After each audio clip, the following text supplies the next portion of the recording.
الحمد لله نحمده ونستعينه ونستغفره ونعوذ بالله السميع العليم من الشيطان الرجيم من همزه ونفخه ونفثه أما بعد قال اللہ رب العزت کا ارشاد ہے وَمَا آتَاكُمُ الرَّسُولُ فَخُذُوهُ وَمَا نَهَاكُمْ عَنْهُ فَانْتَهُوا، اور جو کچھ رسول نے تمہیں دے دیا ہے سو وہ لے لو، اور جس چیز سے تمہیں روک دیا ہے تم اس سے رک جاؤ۔ سورہ الحشر کی آیت نمبر 7 ہے۔ تو آج ہم جس موضوع پہ بات کریں گے وہ موضوع اس آیت کے اندر چھپا ہے، وہ ہے نبی صلی اللہ علیہ وسلم کی وصیتیں، آپ کے پیغام، آپ کی ہدایات جو آپ نے اپنی امت کو کی، اس کے اوپر آج ہم بات کریں گے۔ نبی صلی اللہ علیہ وسلم نے انسانیت کو دنیا و آخرت کی کامیابی کے لیے ہدایات کی ہیں، اور وہ ہدایات جو انہوں نے اللہ رب العزت سے حاصل کی، آپ صلی اللہ علیہ وسلم کی تعلیمات نے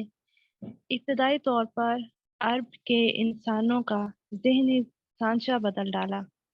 وہ جو بات بات پہ تلواریں نکالنے والے تھے، فساد کرنے والے تھے، جھگڑے اور کئی سالوں تک جنگیں لڑنے والے تھے، وہ پرامن ہو گئے۔ وہ جن کے نزدیک اقدار کی کوئی اہمیت نہیں تھی، وہ سب سے زیادہ صاحب اخلاق ہو گئے۔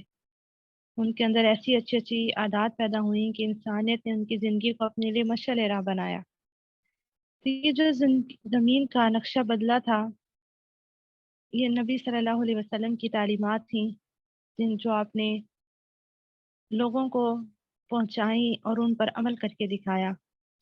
یہ تبدیلی آئی قرآن کی وجہ سے، اور قرآن کی جو تفسیر تھی، جو قرآن اور حدیث کی صورت میں پیش کی گئی، اس کی وجہ سے۔ تو آج ہم نبی صلی اللہ علیہ وسلم کی چند وصیتوں کو پڑھیں گے جو آپ نے خصوصاً یا تو کی یا پھر صحابہ نے سوال کر کے آپ سے ہدایات لی، اور وہ بات جو نبی صلی اللہ علیہ وسلم نے صحابہ کو بیان کی، وہ جو صحابہ کے لیے تھی وہ آپ کی تمام امت کے لیے ہوتی ہے۔ تو یہ وصیتیں پڑھتے ہوئے آپ نے محسوس کرنا ہے کہ نبی صلی اللہ علیہ وسلم مجھ سے ہی کہہ رہے ہیں، یہ بات میرے ہی لیے ہے، تو اس بات کا اثر جو ہے وہ ہمارے اوپر اور بھی زیادہ ہوگا۔ تو ہم پہلی وصیت دیکھتے ہیں جس کا موضوع آپ کہہ لے ہیں توبو الی اللہ۔ حضرت جابر بن عبداللہ سے روایت ہے، انہوں نے فرمایا کہ رسول اللہ صلی اللہ علیہ وسلم نے ہمیں خطبہ دیا تو ارشاد فرمایا، اے لوگوں، مرنے سے پہلے پہلے اللہ تعالیٰ کے سامنے توبہ کر لو، مشغول ہو جانے سے پہلے جلدی جلدی نیک اعمال کر لو، اللہ تعالیٰ کا بکثرت ذکر کر کے اور خفیہ و ظاہر صدقات کثرت سے ادا کر کے اپنے رب سے اپنا تعلق قائم کر لو۔ اس کے نتیجے میں کیا ہوگا؟ تمہیں رزق بھی ملے گا، تمہاری مدد بھی کی جائے گی، اور تمہارا حال ٹھیک ہو جائے گا۔ تو یہ پہلی وصیت ہے نبی صلی اللہ علیہ وسلم کی طرف سے جو ہم نے دیکھی، جس میں ہمیں پتہ چلتا ہے کہ آپ نے توبہ کی وصیت کی کہ اللہ تعالیٰ سے مرنے سے پہلے پہلے توبہ کر لیں، کیونکہ مرنے سے پہلے اتنا بڑا گناہ جو شرک ہے، اگر ہم شرک کی بھی توبہ کرتے ہیں تو اللہ تعالیٰ وہ بھی معاف کر دیتے ہیں، اور باقی گناہ جس سے چھوٹے ہیں، صغیرہ ہیں، کبیرہ ہیں، ان کی معافی ہمیں ہر صورت مانگ لینی چاہیے۔ ہمیں وصیت کی گئی مرنے سے پہلے پہلے، کیونکہ مرنے کے بعد یہ چانس جو ہے وہ ہمارے پاس نہیں رہتا۔ تو وقت کو ضائع کرنے سے پہلے ہمیں اللہ سبحانہ و تعالیٰ سے توبہ کر لینی چاہیے۔ اور توبہ کی اگر ہم فضیلت پہ بات کریں تو شاید ہم آج کا سیشن توبہ پہ رکھ لیں، لیکن اس سے ہم چونکہ وصیتوں کو پڑھنے والے ہیں تو توبہ پہ ہم اتنی ہی بات کریں گے کہ اگر ایک انسان استغفار کو پکڑ لیتا ہے تو اس کے لیے وہ کافی ہو جاتی ہے۔ اور ہمیں ایسے بھی واقعات ملتے ہیں، خصوصاً امام احمد بن حنبل کے حوالے سے ایک واقعہ ہے جس میں آتا ہے کہ وہ اللہ تعالیٰ سے انہوں نے جو ہے وہ ایک شخص سے ان کی ملاقات ہوئی جو نان بائی تھا، نان لگایا کرتا تھا، اور وہ ہر وقت توبہ کرتا رہتا تھا۔ انہوں نے اس سے سوال کیا تھا، کیا تمہاری اس کی وجہ سے، یعنی مسلسل استغفار کی وجہ سے تمہیں کچھ کامیابی بھی ملی ہے، کچھ ملا ہے؟ تو انہوں نے کہا کہ میری ہر خواہش جو ہے وہ توبہ کی وجہ سے پوری ہوئی، اور ایک خواہش رہتی ہے وہ ہے امام احمد بن حنبل سے ملنا، ملاقات کرنا۔ تو اس پر پھر امام احمد بن حنبل نے کہا وہ تو میں ہی ہوں، یعنی اس شخص کو نہیں پتا تھا کہ امام احمد بن حنبل ہے۔ ایک طویل حدیث ہے کہ سفر کے دوران جو ہے ان کی اس طرح سے ملاقات ہو گئی۔ تو بتانا یہ مقصود ہے کہ وہ کہتے ہیں کہ میں نے استغفار کی وجہ سے اپنی ہر دعا کو پورا ہوتے دیکھا، اور ہمیں یہ بھی ملتا ہے کہ قیامت کے دن وہ انسان جو ہے وہ خوش ہوگا، اچھے حال میں ہوگا جس کے نام مال میں سب سے زیادہ استغفار ہوگی۔ نبی صلی اللہ علیہ وسلم اللہ کے نبی تھے جن کے سب گناہ معاف کر دیے گئے تھے، اس کے باوجود کثرت سے استغفار کرتے۔ دوسری بات اس میں یہ کہ مشغول ہو جانے سے پہلے جلدی جلدی نیک عمل کر لو، کہ انسان کے پاس جو فرصت ہے اس کو ضائع نہ کرے، سستی نہ کرے، بلکہ اس میں نیک عمل کر لے، کیونکہ جب انسان مصروف ہو جاتا ہے تو پھر اس کے پاس یہ موقع نہیں رہتا باقی، پھر انسان کہتا ہے کہ کاش میں نے فارغ وقت میں اس سے کچھ بھلائی اٹھا لی ہوتی، کچھ فائدہ کر لیا ہوتا۔ تو اس وقت کیا کرتے ہیں، جس وقت ہم فارغ ہوتے ہیں اس وقت ہم مستقبل کا غم لے کے بیٹھ جاتے ہیں کہ ابھی جو ہے وہ یہ رہتے ہیں کام، ابھی یہ رہتے ہیں، یہ میری زندگی میں ابھی تک کیوں نہیں آیا۔ آخر کار اس کے انتظار میں ہم اس مصیبت کہہ لیں یا اس مصروفیت میں ہم پھنس جاتے ہیں، اور جو وقت ہمارے پاس فرصت کا تھا وہ ہم استعمال نہیں کر پاتے ہیں۔ پھر اللہ تعالیٰ کا بکثرت سے ذکر کرنے کی تلقین جو ہے نبی صلی اللہ علیہ وسلم نے کی، اور یہ بہت آسان ہے، اس میں کچھ مشکل ہی ہے۔ باقاعدہ آپ کو جائے نماز پہ نہیں بیٹھنا ہے، آپ چلتے پھرتے راستے میں آتے جاتے، آپ اپنی ڈیوٹی پہ جا رہے ہیں، آپ اسٹوڈنٹ ہیں، آپ اسکول کالج جا رہے ہیں، آپ راستے میں اللہ تعالیٰ کا ذکر کرتے رہیں۔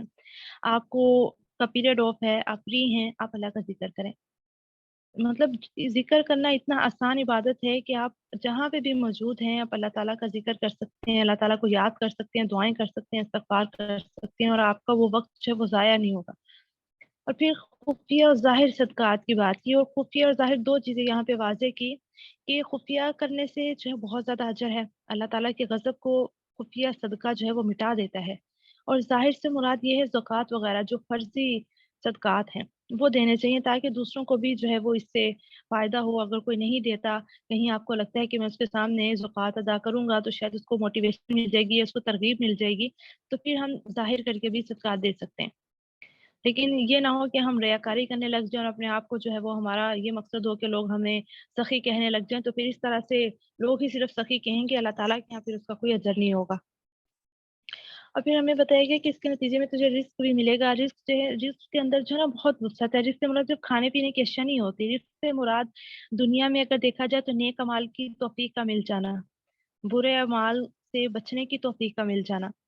اور اس سے مراد جو ہے ایک نیک سوچ بھی ہے۔ رزق سے مراد، رزق سے مراد جو ہے وہ صالح اولاد بھی ہے، رزق سے مراد ایک اچھا گھر بھی ہے، رزق سے مراد ایک اچھی سواری بھی ہے۔ یعنی رزق سے میں بہت گہرائی آ جاتی ہے، اور رزق میں اگر دیکھیں اس سے آخرت میں اس سے کیا مراد ہے، تو اس سے مراد جو ہے وہ جنت کا مل جانا ہے، اللہ تعالیٰ کی رضا کا مل جانا ہے۔ پھر اللہ تعالیٰ کی مدد ہوگی، جب اللہ تعالیٰ کی مدد ہمارے ساتھ آ گئی تو پھر ہمیں اور کسی کی ضرورت ہی نہیں رہے گی، تمہاری مدد کی جائے گی، تمہارا حال ٹھیک ہو جائے گا، نہیں اللہ تعالیٰ ہمارے حال کو درست کر دیں گے، اور اللہ تعالیٰ کے لیے کچھ مشکلیں ہمارے سارے مسائل جو اللہ تعالیٰ درست کر دیں ایک لائن میں لگا دیں۔ تو ہمیں یہ چند کام کرنے ہوں گے، تو اس کے نتیجے میں جہاں ہمیں اللہ تعالیٰ کی رضا ملنی ہے، رسول اللہ صلی اللہ علیہ وسلم کی وصیت پہ عمل کر رہے ہیں، اس کا اجر ملنا ہے، اس کے ساتھ ساتھ ہمیں اور بھی بشارتیں مل گئی، سبحان اللہ۔ تو دوسری وصیت دیکھتے ہیں۔ حضرت ابوبکر رضی اللہ تعالیٰ عنہ نے آپ صلی اللہ علیہ وسلم سے عرض کیا کہ مجھے ایسی دعا کی تعلیم دے جسے میں اپنی نماز میں مانگا کروں۔ آپ صلی اللہ علیہ وسلم نے فرمایا یوں کہا کرو، اللہم انی ظلمت نفسی ظلما کثیرا ولا یغفر الذنوب الا انت فاغفر لی مغفرة من عندك وارحمنی انک انت الغفور الرحیم۔ اے اللہ، میں نے اپنی جان پر بہت بڑا ظلم کیا، اور تیرے سوا گناہوں کو معاف کرنے والا کوئی نہیں، بس اپنے پاس سے میری مغفرت فرما اور مجھ پر رحم فرما، بے شک تو ہی معاف کرنے والا نہایت مہربان ہے۔ کتنی خوبصورت دعا ہے، اور اگر ہم غور کریں تو اس میں بھی اللہ تعالیٰ سے جو ہے وہ معافی ہی طلب کی جا رہی ہے، اور اللہ تعالیٰ سے رحمت کا سوال ہے۔ جس پر اللہ تعالیٰ رحمت کر دیں، رحمت کے سائے میں گھیر لیں، تو اب کہہ لیں کہ اس کے لیے اللہ تعالیٰ کی طرف سے بہت سی آسانیاں ہو گئیں جو اللہ کی رحمت میں آ گیا۔ تو ابوبکر صدیق جو ہے وہ یہاں پر نبی صلی اللہ علیہ وسلم سے سوال کرتے ہیں کہ تعلیم دیں، اور اس نتیجے میں جو تعلیم دی گئی وہ ہمارے لیے بھی ہے۔ تو اس دعا کو انشاءاللہ ارادہ کر لیں کہ آپ نے یاد کرنا، ہو سکتا ہے آپ میں سے کچھ کو یہ دعا یاد بھی ہو۔ اور نماز کے اندر خصوصاً دعا کی جو ہے وہ بہت زیادہ اہمیت بھی ہے۔ جیسے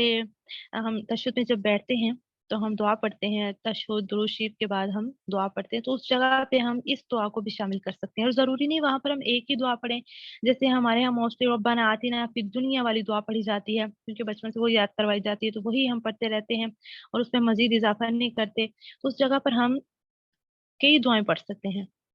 اور نماز کے اندر دعائیں جو ہیں وہ زیادہ قبول ہونے کے چانس ہوتے ہیں، کیونکہ نماز میں انسان اللہ تعالیٰ کے بہت قریب ہوتا ہے۔ نماز کو جو ہے وہ مومن کی معراج کہا گیا، یعنی اللہ تعالیٰ سے ایک طرح سے ملاقات ہو رہی ہے۔ نماز میں اللہ تعالیٰ نے اپنا چہرہ ہماری جانب متوجہ کیا ہوتا ہے، تو ہمیں اللہ تعالیٰ کی نظروں کا شعور اس وقت محسوس کرنا چاہیے کہ اللہ تعالیٰ مجھے دیکھ رہے ہیں، میرے قریب ہیں، میری سن رہے ہیں۔ یہ سب چیزیں جو ہے وہ ہمیں اپنے سامنے رکھنی چاہیے، اور پھر جب ہم اللہ تعالیٰ سے معافی مانگیں گے، دعائیں کریں گے، تو ہمیں یقین ہوگا انشاءاللہ اللہ تعالیٰ ہماری دعا سن رہے ہیں اور اللہ تعالیٰ ہمیں معاف کریں گے۔ تو اس لیے آپ نے اب اور بھی دعاؤں کو یاد کرنا، اور اس دعا کو بھی انشاءاللہ اپنی دعا کے اندر لے کر آنا ہے، جس میں ہم اللہ تعالیٰ سے مغفرت مانگیں گے اور رحم مانگیں گے، اور اس وجہ سے بھی کہ نبی صلی اللہ علیہ وسلم نے ہمیں وصیت کی کہ ہم اس دعا کو یاد کر لیں، تو اس دعا کے اندر بہت خیر ہے۔ تیسری وصیت کو ہم دیکھتے ہیں، حضرت سفیان بن عبداللہ ثقفی سے روایت ہے۔ اچھا یہاں پہ نا کسی کا کیمرہ آن ہے، تو آپ کائنڈلی اس کو دیکھ لیجئے، کیونکہ پھر ہم اس کو ویڈیو کو یوٹیوب پہ بھی ڈالتے ہیں، تو اس طرح سے پردے کا مسئلہ ہوگا۔ جزاک اللہ خیر۔ تیسری وصیت ہے، حضرت سفیان بن عبداللہ ثقفی سے روایت ہے، فرماتے ہیں میں نے عرض کیا، اے اللہ کے رسول صلی اللہ علیہ وسلم، مجھے اسلام میں ایک ایسی بات بتا دیجئے کہ پھر میں اس کو آپ کے بعد کسی سے نہ پوچھوں۔ آپ نے فرمایا، تم کہو میں ایمان لایا اللہ تعالیٰ پر، پھر اس پر ڈٹ جاؤ۔ بڑی گہری بات ہے، سبحان اللہ۔ اللہ تعالیٰ پر ایمان لانے میں ہر چیز آ جاتی ہے۔ آپ کہہ لیں کہ ایک طرح سے اسلام کے دائرے کے اندر ہم آ گئے۔ نبی صلی اللہ علیہ وسلم نے مختصر بات کی اور اس کا معنی جو بہت گہرا رکھ دیا۔ اور ڈر جاؤ سے مراد یہ ہے کہ اب آپ نے اسلام قبول کیا ہے، اس راستے میں ہو سکتا ہے آپ کو رکاوٹیں بھی آئیں، آزمائش بھی آئے، آپ کو احکامات پر عمل پیرا ہونے میں مشکل پیش آئے۔ جیسے آپ دیکھیں، پہلے ہم نے 20 روزے گزارے تو بہت آسانی سے گزر گئے، ہم بہت خوش تھے، لیکن ساتھ ہی اللہ تعالیٰ نے ہمیں آزما بھی لیا، اور اب دیکھیں کتنے آہستہ آہستہ روزے جو ہیں وہ سخت بھی ہو رہے ہیں، پیاس بھی لگ رہی ہے اور دھوپ بھی تیز ہو گئی۔ تو کیا ہے کہ اب یہ ایک طرح سے تھوڑا سا مشکل ہی ہے ہمارے لیے، لیکن ہم ڈٹے ہوئے ہیں الحمدللہ اللہ تعالیٰ کی توفیق سے کہ نہیں، ہمیں اگر اچھے آسان روزے ہم رکھتے تھے تو یہ والے روزے بھی ہم اللہ کی خاطر رکھیں گے، اور ہم سب کو اللہ سے پوری امید ہے کہ انشاءاللہ اللہ تعالیٰ ہمارے روزے قبول کریں گے، کیونکہ خالص ہم اللہ تعالیٰ کے لیے رکھ رہے ہیں۔ اس کے پاس ہمارے پاس دوسرا کوئی آپشن ہے ہی نہیں کہ ہم کسی اور کے لیے جو ہے وہ روزہ رکھیں، اور خصوصاً اس پر ہمیں حدیث بھی ملتی ہے، اللہ تعالیٰ کہتے ہیں کہ میرا بندہ میرے لیے روزہ رکھتا ہے تو اس کا اجر بھی میں ہی دوں گا، اور اللہ تعالیٰ نے روزے کی کوئی لمٹ ہی نہیں بتائی، سبحان اللہ، جس سے ہم جان سکتے ہیں کہ اللہ تعالیٰ نے روزے کا اجر جو بہت زیادہ رکھا ہے، اور اللہ تعالیٰ ہمارے روزے سے بہت خوش ہوتے ہیں کہ میرے بندے نے میرے کہنے پہ حلال چیزوں کو چھوڑ دیا، اور اس سے ہم روزے سے مراد جو ہے ہماری تربیت بھی ہوتی ہے کہ اگر ہم نے حلال چیز چھوڑ دی اللہ تعالیٰ کی خاطر، تو پھر ہم حرام بھی آرام سے چھوڑ سکتے ہیں، ہم گناہ بھی چھوڑ سکتے ہیں، اگر ہم حلال چھوڑ سکتے ہیں تو ہم سارا دن اللہ کی خاطر اپنی خواہشات کو، بھوک کو، ہر چیز کو روک سکتے ہیں، تو پھر ہم گناہ بھی چھوڑ سکتے ہیں۔ تو الحمدللہ اللہ تعالیٰ کی طرف سے ایک تربیت بھی ہو رہی ہے، اور ایک موٹیویشن بھی ہے کہ اللہ تعالیٰ ہم سے راضی ہو رہے ہیں، ہمارے روزوں کو قبول کریں گے انشاءاللہ۔ اور اس کے اندر پھر یہ بھی آتا ہے کہ ہم دین کا جو ہے وہ فہم حاصل کر لیں، یعنی ایمان لانا اللہ تعالیٰ پر کس طرح سے ہے، اس بات کی کیا گہرائی ہے، وہ تبھی پتہ چلے گی جب ہم اسلام کو سیکھیں گے، اسلام پر عمل پیرا ہوں گے، اور دین کی سمجھ حاصل کریں گے۔ جب کسی کو دین کی سمجھ آ جاتی ہے تو پھر اس کے بارے میں کہا جاتا ہے، بڑی پیاری بات، کہ زبان سے پھر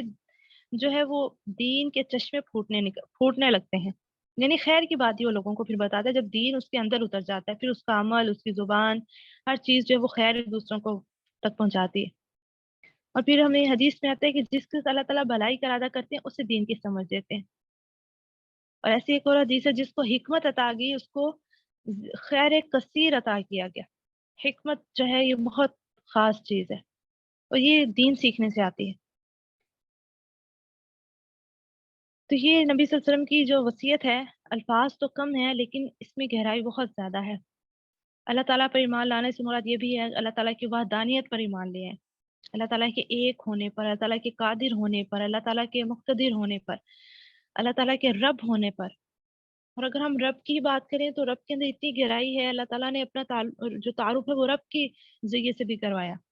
رب وہ ہوتا ہے جو بیج سے تناور درخت بنا دیتا ہے، جو پھل دینے لگتا ہے، وہ رب ہے۔ کہ ہماری جیسے اللہ تعالیٰ رہنمائی کرتے ہیں، ہمیں کہاں سے اللہ تعالیٰ کہاں پہنچا دیتے ہیں، کھلاتے پلاتے ہیں۔ ہم جیسے حضرت ابراہیم علیہ السلام کے بارے میں جو بڑی پیاری آیات ہیں کہ جب میں بیمار ہوتا ہوں تو مجھے شفا دیتا ہے، وہی مجھے کھلاتا ہے پلاتا ہے۔ تو یہی چیز کہ یہ رب کی صفت ہے، رب ہے جو ہماری چھوٹی چھوٹی ضرورتوں کو پورا کرتا ہے۔ ہمیں ہماری ضرورت، ہر ضرورت کو جو ہے وہ اللہ تعالیٰ دیتے ہیں، اور پھر ہمیں ایک طاقتور انسان بنا دیتے ہیں۔ اور پھر ہم انسان، ایک طاقتور انسان بننے کے بعد رب کے سامنے جھکتے ہیں یا پھر کچھ اور کرتے ہیں، دوسروں غیر اللہ کے سامنے جھکنے لگتے ہیں یا تکبر کرنے لگتے ہیں، پھر یہ اللہ تعالیٰ ہم پہ چھوڑ دیتے ہیں سیدھا اور جو دوسرا راستہ ہے وہ دونوں راستے دکھا کے۔ تو جو جس انسان نے دین سمجھا ہوگا، حکمت سمجھی ہوگی، جو صحیح معنوں پہ اللہ تعالیٰ پہ ایمان لایا ہوگا، تو یقیناً وہ اللہ تعالیٰ کا عاجز جو بندہ ہے وہ بن کر رہے گا۔ تو اس وصیت سے ہمیں یہی پتہ چلا کہ انشاءاللہ اللہ تعالیٰ پر ایمان جو لانا ہے، اس کی اندر کی جو گہرائی ہے اس کو سمجھنا ہے۔ جیسے ہم نے ایک سیشن میں لا الہ الا اللہ کی شرائط پڑھی تھی، تو وہ شرائط بھی اس کے اندر آتی ہیں۔ اگلی وصیت دیکھتے ہیں، بہت پیاری وصیت ہے۔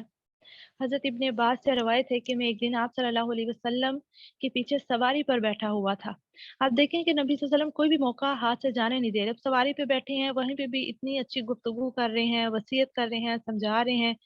اور ایک انداز بھی کتنا خوبصورت ہے۔ حدیث جیسے بیان بھی کی جا رہی ہے، حضرت ابن عباس فرماتے ہیں کہ میں آپ کے پیچھے سواری پر بیٹھا تھا، آپ نے فرمایا اے لڑکے، میں تجھے چند اہم باتیں بتلاتا ہوں، انہیں یاد رکھ۔ تو اللہ تعالیٰ کے احکام کی حفاظت کر، اللہ تعالیٰ تیری حفاظت فرمائے گا۔ تو اللہ تعالیٰ کے حقوق کا خیال رکھ تو اس کو اپنے سامنے پائے گا۔ جب تو سوال کرے تو صرف اللہ تعالیٰ سے کر، جب تو مدد چاہے تو صرف اللہ تعالیٰ سے مدد طلب کر، اور یہ بات جان لے کہ اگر ساری امت بھی جمع ہو کر تجھے کچھ نفع پہنچانا چاہے تو وہ تجھے اس سے زیادہ کچھ نہیں پہنچا سکتی جو اللہ تعالیٰ نے تیرے لیے لکھ دیا ہے، اور وہ اگر تجھے کچھ نقصان پہنچانے کے لیے جمع ہو جائے تو اس سے زیادہ کچھ نقصان نہیں پہنچا سکتی جو اللہ تعالیٰ نے تیرے لیے لکھ دیا ہے۔ قلم اٹھا لیے گئے اور صحیفے خشک ہو گئے۔ بہت گہری اس میں وصیت کی گئی۔ آپ صلی اللہ علیہ وسلم نے جو پہلی بات کی وہ یہ کہ اللہ تعالیٰ کے احکام کی حفاظت کر، اللہ تعالیٰ تیری حفاظت فرمائے گا۔ اس سے مراد یہ ہے کہ اللہ تعالیٰ نے جو اسلام کے اندر ہمارے لیے ایک پابندیاں رکھی ہیں، احکامات رکھے ہیں، قاعدے قوانین رکھے ہیں، ان پر ہم عمل پیرا ہو جائیں۔ حفاظت سے مراد ہے ان کو اپنا لینا، ان پر عمل کرنا، ان کو اہمیت دینا۔ جب آپ کو کوئی اللہ تعالیٰ کی بات پتہ چل گئی، اللہ کا حکم پتہ چل گیا، جیسے ہمیں خواتین کو اللہ تعالیٰ نے پردے کا حکم دیا، تو اب ہم پردہ کرنے لگ جائیں، اس سے مراد یہ کہ ہم نے اللہ تعالیٰ کے اس حکم کی حفاظت کر لی۔ جہاں بہت سے لوگوں نے اس کو چھوڑ دیا لیکن ہم نے اسے تھاما ہوا ہے، ہم نے اللہ کے کام کو پکڑ لیا۔ اس پر اللہ تعالیٰ ہم سے راضی ہوگا کہ جہاں سب لوگوں نے چھوڑ دیا لیکن اس بندی نے میرے حکم کی تعمیل کی، اس کو تھام لیا، پکڑ لیا۔ تو اور بہت سے احکامات ہیں، لیکن یہ کو ایک مثال دی میں نے کہ اللہ تعالیٰ کے حکم کی اطاعت کر لینا، مراد یہ ہے کہ ہم نے اللہ تعالیٰ کے احکام کو پکڑ لیا، اس کی حفاظت کی، تو پھر اللہ تعالیٰ اس کے بدلے میں ہماری حفاظت کرے گا۔ پھر یہ کہ تو اللہ تعالیٰ کے حقوق کا خیال رکھ تو اس کو اپنے سامنے پائے گا، یعنی اللہ تعالیٰ جو ہے وہ ہماری ہر مدد کے لیے آ جائیں گے۔ اللہ تعالیٰ کے حقوق، اللہ تعالیٰ کے حقوق میں کا الگ سے بھی ہم ایک موضوع رکھ سکتے ہیں انشاءاللہ۔ نیکسٹ ہم سیشن رکھتے ہیں کہ اللہ تعالیٰ کے حقوق میں کیا کیا آتا ہے۔ ہم نے نبی صلی اللہ علیہ وسلم کے حقوق تو پڑھے، دیکھیے ہم اللہ تعالیٰ کے حقوق کو بھی انشاءاللہ ایک سیشن میں پڑھیں گے، تو وہاں پہ اس کو دیکھیں گے اس میں کیا کیا آتا ہے۔ تو کیا ہے کہ جب ہم اللہ تعالیٰ کے حقوق کا خیال رکھتے ہیں تو پھر اللہ تعالیٰ کو ہم اپنے سامنے پائیں گے، یعنی یہ کہ ہمیں پھر پتہ چلے گا ہماری ہر طرح سے مدد ہو رہی ہوگی، ہم دعا کریں گے، دعا ہماری قبول ہوتی محسوس ہوگی، ہم کچھ دنیا کے اعتبار سے مانگ رہے وہ ہمیں ملے گا، ہم آخرت کے اعتبار سے مانگ رہے ہیں ہمارے دل کو اطمینان ہوگا۔ جب دل کو اللہ تعالیٰ مطمئن کر دیں، صبر کی توفیق دے دیں، تو اس کا مطلب یہ کہ اللہ تعالیٰ ہمارے قریب ہے، اللہ تعالیٰ ہماری سن رہا ہے، وہ ہماری ڈھارس جو ہے وہ بندھا رہا ہے۔ جب تو سوال کرے تو صرف اللہ تعالیٰ سے کر، جب مدد چاہے تو اللہ تعالیٰ سے مدد طلب کر، کیونکہ یہ اختیار صرف اللہ تعالیٰ کے پاس ہے۔ پھر اللہ تعالیٰ لوگوں کے دلوں میں ایسی مدد بات ڈال دیتے ہیں کہ وہ ہماری مدد کے لیے آ جاتے ہیں، سبب جو ہے وہ اللہ تعالیٰ بنا دیتے ہیں۔